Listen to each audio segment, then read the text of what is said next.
Welcome to my YouTube channel Manoj education. आज हम लोग इस वीडियो में देखने वाले हैं कि अंतर क्या होता है। ठीक है, आज हम लोग 4 अंतर देखने वाले हैं। सबसे पहला हमारा अंतर होने वाला है प्रभाविता और अप्रभाविता में अंतर। ठीक है, एग्जाम की दृष्टि से मोस्ट इंपॉर्टेंट टॉपिक। अक्सर अंतर में 5 नंबर में अंतर से क्वेश्चन बनते हैं, तो इसलिए हम कोशिश किए हैं कि हर चैप्टर में जो अंतर होता है मोस्ट इंपॉर्टेंट उसको हम करवा दें। तो चैप्टर 5 से लिया गया है, ये चारों अंतर जो हैं वो चैप्टर 5 से लिया गया है। ठीक है, वंशा गति वाला चैप्टर से है। ठीक है, तो आशा करेंगे कि आपको अच्छे समझ में आएगा और अच्छे से आप इसको प्रिपेयर कर लीजिएगा, क्योंकि एग्जाम में 100% है कि पूछेगा वो। ठीक है, तो सब अब यहाँ पे प्रभाविता में सबसे फर्स्ट पॉइंट हो जाती है कि इनमें असमान कारकों के जोड़ों में कोई एक कारक दूसरे पर प्रभावी हो जाता है। ठीक है, क्या होता है, कोई एक ऐसा कारक होगा जो कि प्रभावी लक्षण दिखाता है, प्रभावी हो जाता है। नाम से क्लियर है, प्रभाविता तो प्रभावी होगा ही होगा।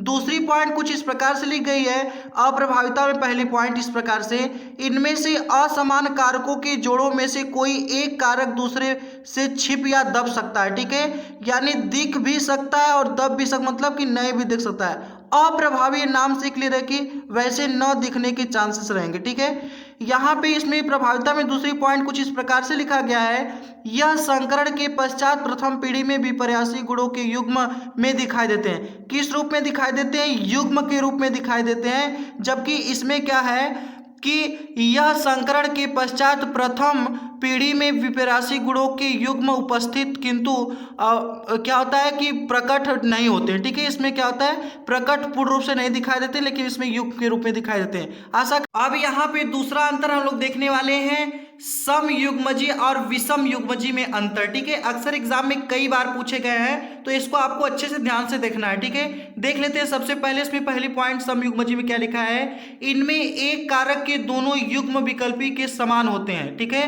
क्या होता है कि इसमें युग्म कारकों के विकल्पी समान होते हैं। ठीक है, तो यहाँ पे देख रहे हैं कैपिटल टी एक समान है और स्मॉल टी एक समान है, यानी प्रभावी अप्रभावी दोनों अलग अलग दिखाई दे रहे हैं। अब इसमें हम देख लेते हैं कि इसमें एक कारक के दोनों विकल्पी असमान होते हैं। ठीक है, देखिए इसमें कैपिटल टी और स्मॉल टी दोनों है, तो दोनों क्या होते हैं, असमान होते हैं। आशा करते हैं कि पहली पॉइंट बहुत अच्छे से आपको क्लियर हो गई होगी। यहाँ सेकेंड पॉइंट दिया है सम युग्मजी में कि जनन के समय एक ही प्रकार के युग्म बनते हैं। ठीक है, किसमें, समयुग्मजी में जनन के समय क्या होता है, एक ही प्रकार के युग्मक बनते हैं। जबकि इसमें क्या होता है कि अलग अलग प्रकार के युग्मक बनते हैं। ठीक है, इसमें क्या हो गया, जनन के समय अलग अलग प्रकार के युग बनते हैं, क्योंकि भाई पहले से पता है कि ये विषम युग्मजी है। यहाँ पे थर्ड पॉइंट कुछ इस प्रकार से लिखा गया है कि इनकी संतान जनक के समजीनी व समलक्षणी होती है, क्योंकि उसी के समान होगी।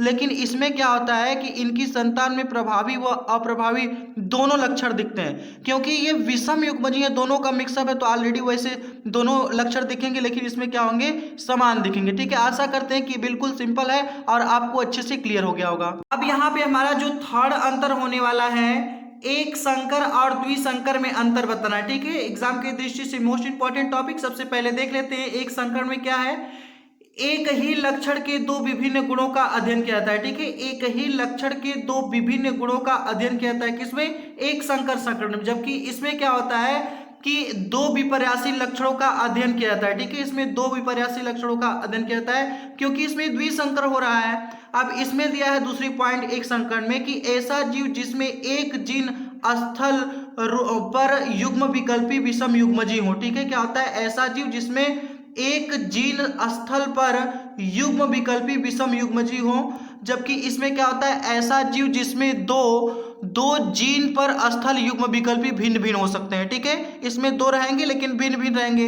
अब यहाँ पे थर्ड अंतर होने वाला है एक संकर संकर में सिर्फ एक ही लक्षण में भिन्न होता है, जबकि इसमें क्या होता है कि दो लक्षणों में विभिन्नता होती है। ठीक है, आशा करते हैं कि आपको क्लियर हो गया होगा। बिल्कुल आसान है, बहुत सिंपल है, देख लीजिए अच्छे से। अब यहाँ पे हमारा मोस्ट इंपॉर्टेंट अंतर चौथा वाला होने वाला है एग्जाम की दृष्टि से।